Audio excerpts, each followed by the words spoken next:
Covid ಹಗರಣದ ಎಲ್ಲಾ ತನಿಖೆ ಆಳವಾಗಿ ನಡೀತಾ ಇದೆ. ಒಂದು ಮಾಸ್ಕ್ 450 ರೂಪಾಯಿಗೆ ಖರೀದಿ ಮಾಡಿ ಹಗರಣ ಮಾಡಿದ್ದಾರೆ ಅಂತ ಆರೋಪವನ್ನ ಮಾಡಿದ್ದಾರೆ.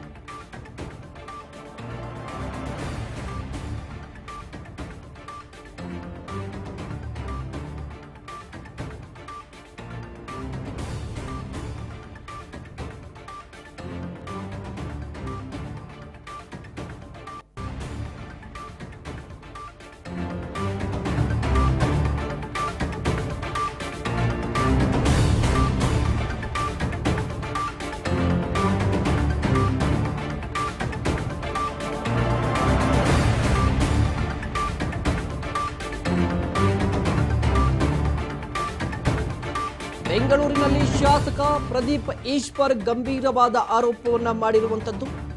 ಕೋವಿಡ್ ಸಂದರ್ಭದಲ್ಲಿ ಡಾಕ್ಟರ್ ಕೆ ಸುಧಾಕರ್ ಅವರು ಮಾಸ್ಕ್ ಅನ್ನ 400 ರೂಪಾಯಿಗೆ ಖರೀದಿ ಮಾಡಿದ್ದಾರೆ. ಜೊತೆಗೆ ತಂದೆ ಹೆಸರಲ್ಲಿ 100 ಎಕರೆ ರಿಜಿಸ್ಟರ್ ಆಗಿದೆ, 100 ಕೋಟಿ ಮಾಡಿದ್ದಾರೆ. ಈ ರೀತಿಯಾಗಿ ದೊಡ್ಡ ಹಗರಣ ನಡೆದಿದೆ ಕೋವಿಡ್ ಸಂದರ್ಭದಲ್ಲಿ ಅಂತ ಹೇಳಿ ಆರೋಪವನ್ನ ಮಾಡಿರುವಂತದ್ದು.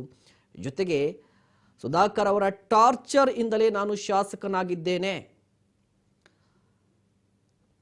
ಸುಧಾಕರ್ ಅವರ ಟಾರ್ಚರ್ ಇಂದ ನಾನು ಶಾಸಕನಾಗಿದ್ದೇನೆ. ಸುಧಾಕರ್ ಅವರು ಕಾಂಗ್ರೆಸ್ಗೆ ಥ್ರೆಟ್ ಅಲ್ಲ, ಬಿಜೆಪಿಗೆ ಥ್ರೆಟ್ ಆಗಿರುವಂಥದ್ದು. ಕಾರಣ ಏನಂದರೆ ಕೋವಿಡ್ ಸಂದರ್ಭದಲ್ಲಿ ಅವರು ನಡೆಸಿರುವಂತಹ ಹಗರಣಗಳನ್ನು ಸರ್ಕಾರ ತನಿಖೆ ನಡೆಸ್ತಾ ಇದೆ. ಈಗಾಗಲೇ ಒಂದಿಷ್ಟು ವಿಚಾರಗಳು ಕೂಡ ಗೊತ್ತಾಗಿರುವಂಥದ್ದು. ಮಾಸ್ಕ್ ಅನ್ನ 400 ರೂಪಾಯಿಗೆ ಖರೀದಿ ಮಾಡಿದ್ದಾರೆ ಅವರು ಅಂತ ಆರೋಪವನ್ನು ಮಾಡಿರುವಂಥದ್ದು. 100 ಕೋಟಿ ರೂಪಾಯಿ ಮಾಡಿದ್ದಾರೆ ಸುಧಾಕರ್ ಅವರು. ಈಶ್ವರ್ ಕಂಪನಿಗೆ ಇನ್ವೆಸ್ಟ್ ಮಾಡಿದ್ದಾರೆ. ಅದೇ ರೀತಿಯಾಗಿ ಸಾಕಷ್ಟು ಇನ್ವೆಸ್ಟ್ ಕೂಡ ಮಾಡಿರುವಂಥದ್ದು. ಶ್ರೀಲಂಕಾದಲ್ಲಿ ಪ್ರಾಪರ್ಟಿ ಇದೆ ಅಂತ ಹೇಳಿ ಈಗ ಪ್ರದೀಪ್ ಈಶ್ವರ್ ಅವರು ಆರೋಪವನ್ನು ಮಾಡಿರುವಂಥದ್ದು. ಸದಾಶಿವ ನಗರದಲ್ಲಿ ಅವರ ಮನೆ ಇದೆ. ಇದೆಲ್ಲವೂ ಎಲ್ಲಿಂದ ಬಂದಿದೆ, ಸೋರ್ಸ್ ಹೇಳಲಿ, ದಾಖಲೆ ಇದೆಯಾ, ಯಾವ ಮೂಲ, ಆದಾಯದ ಮೂಲ ಯಾವುದು ಅಂತ ಪ್ರಶ್ನೆಯನ್ನು ಮಾಡಿರುವಂಥದ್ದು ಪ್ರದೀಪ್ ಈಶ್ವರ್ ಅವರು. ಕಳೆದ ಅಸೆಂಬ್ಲಿ ಚುನಾವಣೆಯಲ್ಲಿ ಸಾಕಷ್ಟು ಜಿದ್ದಾಜಿದ್ದಿ ಮತ್ತು ಒಂದಿಷ್ಟು ಕುತೂಹಲಕ್ಕೆ ಕಾರಣವಾಗಿದ್ದದ್ದು ಚಿಕ್ಕಬಳ್ಳಾಪುರ ವಿಧಾನಸಭಾ ಕ್ಷೇತ್ರ. ಕಾರಣ ಏನಂದರೆ ಒಂದು ಕಡೆ ಅತ್ಯಂತ ಪ್ರಭಾವಿ ಸಚಿವರಾಗಿದ್ದಂಥ, ಅಂದರೆ ಆಗಿನ ಸಚಿವರಾಗಿದ್ದಂಥ ಸುಧಾಕರ್ ಅವರು ಸ್ಪರ್ಧೆ ಮಾಡ್ತಾರೆ. ಅವರ ವಿರುದ್ಧವಾಗಿ ಮೊದಲ ಬಾರಿಗೆ ರಾಜಕಾರಣಕ್ಕೆ ಎಂಟ್ರಿ ಕೊಟ್ಟಂಥ ಪ್ರದೀಪ್ ಈಶ್ವರ್ ಸ್ಪರ್ಧೆ ಮಾಡಿರ್ತಾರೆ. ಅವರದೇ ಆದಂಥ ಪ್ರಚಾರದ ವೈಖರಿಯಿಂದ ಸದ್ದು ಮಾಡ್ತಿರ್ತಾರೆ. ರಿಸಲ್ಟ್ ಬರುತ್ತೆ, ಎಲ್ಲರೂ ಕೂಡ ನಿರೀಕ್ಷೆ ಮಾಡಿದ್ರು ಟೈಟ್ ಫೈಟ್ ನಡುವೆ ಗೆಲುವನ್ನು ಸಾಧಿಸ್ಬೋದು ಸುಧಾಕರ್ ಅಂತ. ಆದರೆ ಎಲ್ಲರ ನಿರೀಕ್ಷೆ ಕೂಡ ಹುಸಿಯಾಗಿತ್ತು.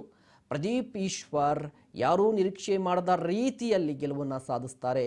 ಡಾಕ್ಟರ್ ಕೆ ಸುಧಾಕರ್ ಅವರಿಗೆ ಸೋಲಾಗುತ್ತೆ. ಅಲ್ಲಿನಿಂದ ಇಲ್ಲಿಯವರೆಗೂ 10 ತಿಂಗಳಾಯಿತು. ರಾಜ್ಯದಲ್ಲಿ ಕಾಂಗ್ರೆಸ್ ಅಧಿಕಾರಕ್ಕೆ ಬಂದು ಪ್ರದೀಪ್ ಈಶ್ವರ್ ಅವರು ಶಾಸಕರಾಗಿ ಈ 10 ತಿಂಗಳ ಅವಧಿಯಲ್ಲೂ ಕೂಡ ಒಂದಲ್ಲ ಒಂದು ರೀತಿಯಲ್ಲಿ ಆರೋಪವನ್ನು ಮಾಡ್ತಾನೇ ಇದ್ದು ಅದರ ಮುಂದುವರೆದ ಭಾಗ ಕೂಡ ಈಗಲೂ ಕೂಡ ಒಂದಿಷ್ಟು ಆರೋಪಗಳನ್ನು ಮಾಡಿದ್ದಾರೆ. ಟಿಕೆಟ್ ಹೆಂಗೆ ಕೊಟ್ಟರು ಅಂತ ನಾನು ಅನಲೈಸ್ ಮಾಡಿದ್ರೆ ನನಗನ್ನಿಸ್ತು ಮೋಸ್ಟ್ಲಿ ಇವರು ರಾಜ್ಯದ ಕೆಲವು ಹಿರಿಯ ಬಿಜೆಪಿ ನಾಯಕರಿಗೆ ತುಂಬ ಸಹಾಯ ಮಾಡಿದ್ದಾರೆ. ಕೆಲವು ಬಿಜೆಪಿ ಹಿರಿಯ ನಾಯಕರಿಗೆ ಯಾವ ಥರ ಸಹಾಯ ಮಾಡಿದ್ರಿಕೆ ಅವ್ರಿಗೆ ಟಿಕೆಟ್ ಸಿಕ್ಕಿರ್ಬೋದು. ನನ್ನ ಅನಾಲಿಸಿಸ್ ಕೆಲವು ಹಿರಿಯ ಬಿಜೆಪಿ ನಾಯಕರಿಗೆ, ಕೆಲವರಷ್ಟೇ, ಅವ್ರಿಗೆ ಸೂರ್ಯ ನಮಸ್ಕಾರ, ಕಪಾಲಿಪಾತ್, ಶವಾಸನ, ದೀರ್ಘದಂಡ ನಮಸ್ಕಾರ, ಮೋಸ್ಟ್ಲಿ ಇಂಥದ್ದೆಲ್ಲ ಅವ್ರಿಗೆ ಸಹಾಯ ಮಾಡಿದ್ದಾರೆ. ಇನ್ ದ ಸೆನ್ಸ್ ಇಂಥದ್ದೆಲ್ಲ ಅವ್ರಿಗೆ ಸಹಾಯ ಮಾಡಿರೋದಕ್ಕೆ ಅದಕ್ಕೆ ಕೆಲವರು ನಾಯಕರು ಮೋಸ್ಟ್ಲಿ ಫೇವರ್ ಮಾಡಿದ್ದಾರೆ ಅಂತ ಅನ್ನಿಸ್ತು. ಅಂದರೆ ಈ ಥರ ಆ ಕಾರಣಕ್ಕೆ ಸಿಕ್ಕಿರ್ಬೋದು ಅಂತ ನನಗನ್ನಿಸ್ತು. ಸೊ ನೆಕ್ಸ್ಟ್ ಬಂದಾಗ ಕೋವಿಡ್ನಲ್ಲಿ ಅಷ್ಟೆಲ್ಲ ಭ್ರಷ್ಟಾಚಾರ ಆಯಿತು. ಪಕ್ಷ ನನ್ನನ್ನು ಗುರುತಿಸಿ ಟಿಕೆಟ್ ಕೊಡ್ತು, ನಾನು ಹೋದೆ, ಅವ್ರ ಮೇಲೆ ಸೋತು ಬಂದೆ. ಅವ್ರು ಸೋತರು, ನಾನು ಬಂದು ಈ ಕಡೆ ಗೆದ್ದೆ. ನಾನು ಡಾಕ್ಟರ್ ಕೆ ಸುಧಾಕರ್ ಅವ್ರಿಗೆ ಹೇಳಕ್ಕೆ ಇಷ್ಟಪಡ್ತೀನಿ, ಸರ್, ನಾನು ಸಂಪಾದಿಸಿರೋ 1 ರೂಪಾಯಿಗೂ ನಾಳೆನೇ ಪ್ರೆಸ್ ಮೀಟ್ ಮಾಡಿ ನನ್ನ ಪ್ರಾಪರ್ಟಿ, ನನ್ನ ಅಸೆಟ್ಸು, ನನ್ನ ಸೋರ್ಸ್ ಆಫ್ ಇನ್ಕಮ್, ನನ್ನ ಸ್ಪೆಂಡಿಂಗ್ ಎಲ್ಲದಕ್ಕೂ ನಾನು ನಾಳೆ ಲೆಕ್ಕ ಕೊಡೋಕ್ಕೆ ಸಿದ್ಧ ಇದ್ದೀನಿ. ನೀವೇನು ನನ್ನ ಮೇಲೆ IT ED ಎಲ್ಲ ಬಿಡೋ ಅವಶ್ಯಕತೆ ಇಲ್ಲ, ಬಿಟ್ಟರು ವಿ ಡೋಂಟ್ ಕೇರ್. ನಾನು ನಾಳೆ ನನ್ನ ಅಸೆಟ್ಸ್ನ ನೀವು ಬಂದರೆ ನಾನು ಡಿಕ್ಲೇರ್ ಮಾಡೋಕ್ಕೆ ರೆಡಿ ಇದ್ದೀನಿ. ಸರ್, ತಾವು ಪ್ರಾಮಾಣಿಕರಾದರೆ ಡಿಕ್ಲೇರ್ ಮಾಡೋಕ್ಕೆ ರೆಡಿ ಇದ್ದೀರಾ? ನೀವು ಸೋರ್ಸ್ ಹೇಳಬೇಕು.